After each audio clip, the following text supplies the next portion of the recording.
Good morning, good afternoon, good evening. Welcome to Raven's Readings. This is Chapter 9 of The Inimitable Jeeves by P.G. Wodehouse. I'll be reading from this book on Tuesdays and my own stories on Fridays. In the last chapter, lunch was a disaster. Sir Roderick thinks Bertie is a loonie and Agatha is furious, but good news, the engagement to Honoria is off. And Betrie and Jeeves are off to New York. If you subscribe to my newsletter, you'll get notified of my updates as soon as they're ready. If you enjoy this reading or have other classics you'd like to hear, leave me a comment. Chapter 9. A Letter of Introduction. You know, the longer I live, the more clearly I see that half the trouble in this bally world is caused by the light-hearted and thoughtless way in which chappies dash off letters of introduction and hand them to other chappies to deliver to chappies of the third part. It's one of those things that makes you wish you were living in the Stone Age. What I mean to say is, if a fellow in those days wanted to give anyone a letter of introduction, he had to spend a month or so carving it on a large-sized boulder, and the chances were that the other chappie got so sick of lugging the thing round in the hot sun that he dropped it after the first mile. But nowadays, it's so easy to write letters of introduction that everybody does it without a second thought, with the result that some perfectly harmless cove like myself gets in the soup. Mark you, all the above is what you might call the result of my riper experience. I don't mind admitting that in the first flush of the thing, so to speak, when Jeeves told me, this would be about 3 weeks after I'd landed in America, that a blighter called Cyril Bassington had arrived, and I found that he had bought a letter of introduction to me from Aunt Agatha. Where was I? Oh, yes. I don't mind admitting I was saying that just at first I was rather bucked. You see, after the painful events which had resulted in my leaving England, I hadn't expected to get any sort of letter from Aunt Agatha which would pass the censor, so to speak. And it was a pleasant surprise to open this one and to find it almost civil. Chilly, perhaps, in parts, but on the whole quite tolerable. I looked on the thing as a hopeful sign, sort of an olive branch, you know, or do I mean orange blossom? What I'm getting at is that the fact that Aunt Agatha was writing to me without calling me names seemed more or less like a step in the direction of peace. And I was all for peace, and that right speedily. I'm not saying a word against New York, mind you. I liked the place and was having quite a ripe time there. But the fact remains that a fellow who's been used to London all his life does get a trifle homesick on a foreign strand. And I wanted to pop back to the cozy old flat in Berkeley Street, which could only be done when Aunt Agatha had simmered down and got over the glossip episode. I know that London is a biggish city, but believe me, it isn't half big enough for any fellow to live in with Aunt Agatha when she's after him with the old hatchet. And so I'm bound to say I looked at that chump Bassington when he arrived more or less as a dove of peace, and was all for him. He would seem, from contemporary accounts, to have blown in one morning at 7:45, that being the ghastly sort of hour they shoot you off the liner in New York. He was given the respectful raspberry by Jeeves, and told to try again about 3 hours later, when there would be a sporting chance of my having sprung from bed with a glad cry to welcome another day and all that sort of thing. Which was rather decent of Jeeves, by the way, for it so happened that there was a slight estrangement, a touch of coldness, a bit of a row, in other words, between us at the moment, because of some rather priceless purple socks which I was wearing against his wishes. A lesser man might easily have snatched at the chance of getting back at me a bit by loosing Cyril into my bedchamber at a moment when I couldn't have stood a 2 minutes' conversation with my dearest pal. For until I have had my early cup of tea and have brooded on life for a bit, absolutely undisturbed, I'm not much of a lad for the merry chit-chat. So Jeeves very sportingly shot Cyril out into the crisp morning air and didn't let me know of his existence till he brought his card in with the bohea. And what might all this be, Jeeves? I said, giving the thing the glassy gaze. The gentleman has arrived from England, I understand, sir. He called to see you earlier in the day. Good Lord, Jeeves, you don't mean to say the day starts earlier than this? He desired me to say that he would return later, sir. I've never heard of him. Have you ever heard of him, Jeeves? I am familiar with the name Bassington, sir. There are 3 branches of the Bassington family: the Shropshire Bassingtons, the Hampshire Bassingtons, and the Kent Bassingtons. Well, England seems pretty well stocked up with Bassingtons. Tolerably so, sir. No chance of a sudden shortage. I mean, what? Presumably not, sir. And what sort of specimen is this one? I could not say, sir, on such short acquaintance. Will you give me a sporting 2-to-1, Jeeves, judging from what you have seen of him, that this chappie is not a blighter or an excrescence? No, sir. I should not care to venture such liberal odds. I knew it. Well, the only thing that remains to be discovered is what kind of a blighter he is. Time will tell, sir. The gentleman brought a letter for you, sir. Oh, he did he? I said, and grasped the communication. And then I recognized the handwriting. I say, Jeeves, this is from my Aunt Agatha. Indeed, sir. Don't dismiss it in that light way. Don't you see what this means? She says she wants me to look after this excrescence while he's in New York.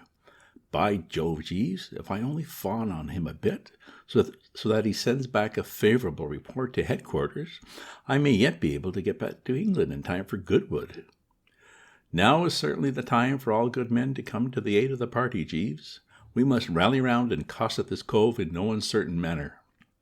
Yes, sir. He isn't going to stay in New York long, I said, taking another look at the letter. He's headed for Washington. Going to give the nibs there the once-over, apparently, before taking a whirl at the diplomatic service. I should say that we can win this lad's esteem and affection with a lunch and a couple of dinners, what? I fancy that should be entirely adequate, sir. Oh, this is the jolliest thing that's happened since we left England. It looks to me as if the sun is breaking through the clouds. Very possibly, sir. He started to put out my things, and there was an awkward sort of silence. Oh, not those socks, Jeeves, I said, gulping a bit, but having a dash at the careless, offhand tone. Give me the purple ones. I beg your pardon, sir. Oh, those jolly purple ones. Very good, sir. He lugged them out of the drawer as if he were a vegetarian fishing a caterpillar out of the salad. You could see he was feeling deeply.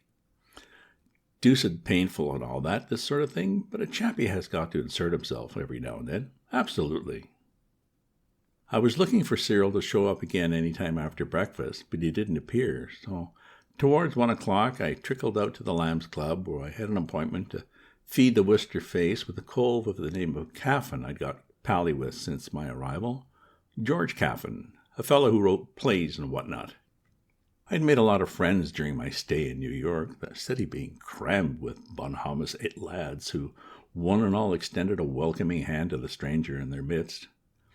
Caffin was a bit late, but bobbed up finally, saying that he had been kept at a rehearsal of his new musical comedy, Ask Dad. Then we started in. We had just reached the coffee when the waiter came up and said that Jeeves wanted to see me. Jeeves was in the waiting room. He gave the socks one pained look as I came in, and then averted his eyes. Mr. Bassington has just telephoned, sir. Oh? Yes, sir. Where is he? In prison, sir. I reeled against the wallpaper. A nice thing to happen to Agatha's nominee on his first morning under my wing, I did not think. In prison? Yes, sir. He said on the telephone that he had been arrested and would be glad if you could step around and bail him out. Arrested? What for? He did not favor me with his confidence in that respect, sir.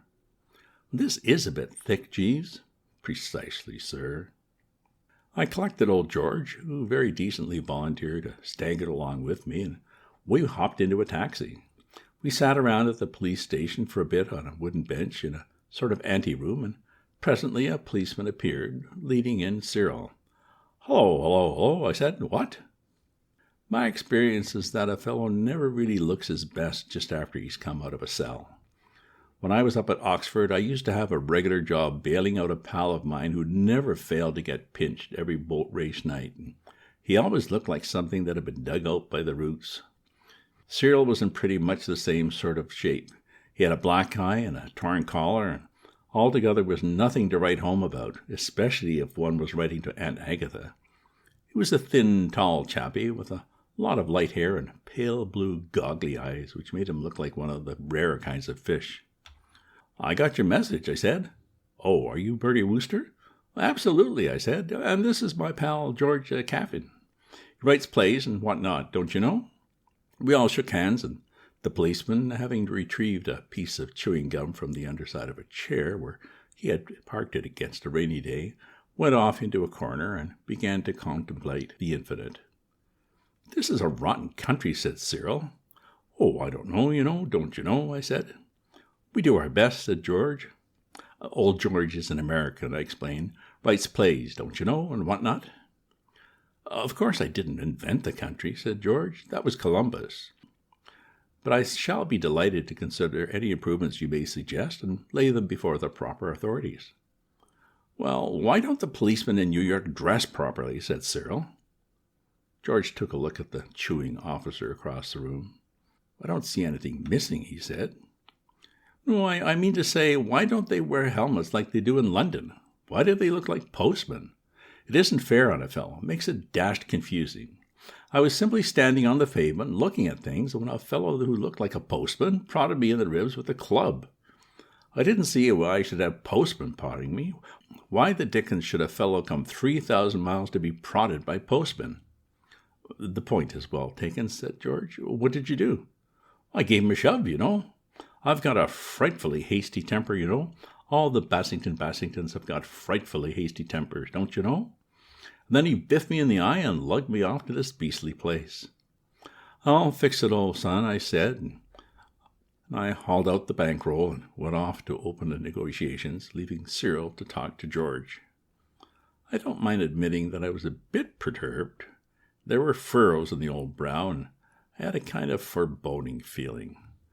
As long as this chump stayed in New York, I was responsible for him, and he didn't give me the impression of being the species of cove a reasonable chap would care to be responsible for more than about 3 minutes. I mused with a considerable amount of tensity over Cyril that night when I had got home and Jeeves brought me the final whiskey. I couldn't help feeling that this visit of his to America was going to be one of those times that try men's soul and whatnot. I hauled out Aunt Agatha's letter and introduction and reread it. There was no getting away from the fact that she undoubtedly appeared to be somewhat wrapped up in this blighter, and to consider it my mission in life to shield him from harm while on the premises. I was deuced thankful that he had taken such a liking for George Caffin, old George being a steady sort of cove. After I'd got him out of his dungeon cell, he and old George had gone off together as chummy as brothers to watch the afternoon rehearsal of Ask Dad. There was some talk, I gathered, of their dining together. I felt pretty easy in my mind while George had his eye on him. I had got about as far as this in my meditations when Jeeves came in with a telegram, or at least, it wasn't a telegram, it was a cable, from Aunt Agatha, and this is what it said. "Has Cyril Bassington called yet? On no account introduce him into theatrical circles. Important. Letter follows." I read it a couple of times. "This is rummy, Jeeves." "Yes, sir." "Very rummy and dashed disturbing. Will there be anything further tonight, sir?" Of course, if he was going to be as bally unsympathetic as that, there was nothing to be done. My idea had been to show him the cable and ask his advice, but if he was letting those purple socks rankle to that extent, the good old noblesse oblige of the Woosters couldn't lower itself to the extent of pleading with the man. Absolutely not. So I gave it a miss. "Nothing more, thanks." "Good night, sir." "Good night." He floated away, and I sat down to think the thing over. I had been directing the best efforts of the old bean to the problem for a matter of half an hour when there was a ring at the bell. I went to the door, and there was Cyril, looking pretty festive. "I'll come in for a bit, if I may," he said. "Got something rather priceless to tell you." He curvetted past me into the sitting room, and when I got there after shutting the front door, I found him reading Aunt Agatha's cable and giggling in a rummy sort of way. "Oh, oughtn't to have looked at this, I suppose. Caught sight of my name and read it without thinking. I say, Wooster, old friend of my youth, this is rather funny. Do you mind if I have a drink? Thanks awfully, and all that sort of rot. Yes, it's rather funny, considering what I came to tell you. Jolly old Caffin has given me a small part in that musical comedy of his, Ask Dad. Only a bit, but quite tolerably ripe. I'm feeling frightfully braced, don't you know? He drank his drink and went on. He didn't seem to notice that I wasn't jumping about the room yapping with joy. I've always wanted to go on the stage, he said, but my jolly old governor wouldn't stick at any price. Put the old walkisi down with a bang and turned bright purple whenever the subject was mentioned. That's the real reason why I came over here, if you want to know. I knew there wasn't a chance of my being able to work at this stage wheeze in London without somebody getting onto it and tipping off the governor, so I rather brilliantly sprang the scheme of popping over to Washington to broaden my mind. There's nobody to interfere on this side, you see, so I can go right ahead. I tried to reason with the poor chump. But your governor will have to know sometime. Oh, that'll be all right, he said. I shall be the jolly old star by then, and he won't have a leg to stand on. Well, it seems to me he'll have one leg to stand on when he kicks me with the other. Oh, why? Where do you come in, he said. What have you got to do with it? I introduced you to George Caffin. Oh, so you did, old top, so you did. I'd quite forgotten. I ought to have thanked you before. Well, so long. There's an early rehearsal of Ask Dad tomorrow morning, and I must be toddling. Rummy the thing should be called Ask Dad, when that's just what I'm not going to do. See what I mean? What? Well, pip-pip. Toodaloo, I said sadly, and the blighter scuttered off. I dived for the phone and called up George Caffin. I say, George, what's all this about Cyril Bassington? What about him? He tells me you've given him a part in your show. Oh, yes, just a few lines. But I've just had 57 cables from home telling me on no account to let him go on the stage. I'm sorry, but Cyril is just the type I need for that part. He's simply got to be himself. It's pretty tough on me, George, old man. My Aunt Agatha sent this blighter over with a letter of introduction to me, and she will hold me responsible. She'll cut you out of her will? Well, it isn't a question of money, but, well, of course you've never met my Aunt Agatha, so it's rather hard to explain, but she's a sort of human vampire bat, and she'll make things most fearfully unpleasant for me when I go back to England. She's the kind of woman who comes and rags you before breakfast, don't you know? Well, don't go back to England then. Stick here and become president. But George, old top, good night. But I say, George, oh man. Oh, you didn't get my last remark. It was good night. You idle rich may not need any sleep, but I've got to be bright and fresh in the morning. God bless you. I felt as if I hadn't a friend in the world. I was so jolly worked up that I went and banged on Jeeves's door. Wasn't a thing I'd have cared to do as a rule, but seemed to me that now was the time for all good men to come to the aid of the party, so to speak, and it was up to Jeeves to rally round the young master, even if it broke his beauty sleep. Jeeves emerged in a brown dressing gown. Sir, deuced sorry to wake you up, Jeeves, but what not, but all sorts of dashed disturbing things have been happening. I was not asleep. It is my practice, upon retiring, to read a few pages of some instructive book. Oh, that's good. Well, what I mean to say is, if you've just finished exercising the old bean, it's probably in mid-season form for tackling problems. Jeeves, Mr. Bassington is going on the stage. Indeed, sir. Ah, the thing doesn't hit you? You don't get it properly? Here's the point. All his family are most fearfully dead against his going on the stage, and there's going to be no end of trouble if he hasn't headed off. And what's worse, my Aunt Agatha will blame me, you see. I see, sir. Well, can't you think of some way of stopping him? Not, I confess, at the moment, sir. Well, have a stab at it. I will give the matter my best consideration, sir. Will there be anything further tonight? I hope not. I have had all I can stand already. Very good, sir. He popped off. The end. Well, it seems Bertie has once more let a fashion preference stand in the way of any assistance from Jeeves. Maybe things won't be that bad. Next Tuesday I'll do another in this series as the problem unfolds. Stay tuned for Chapter 10, Startling Dressiness of a Lift Attendant. If you subscribe to my newsletter, you'll get notified of my updates as soon as they're ready. If you enjoy this reading or have other classics you'd like to hear, leave me a comment. Check out my other posts on my Substack at ravensview.substack.com, and remember to share this with your friends. Ta-ta for now.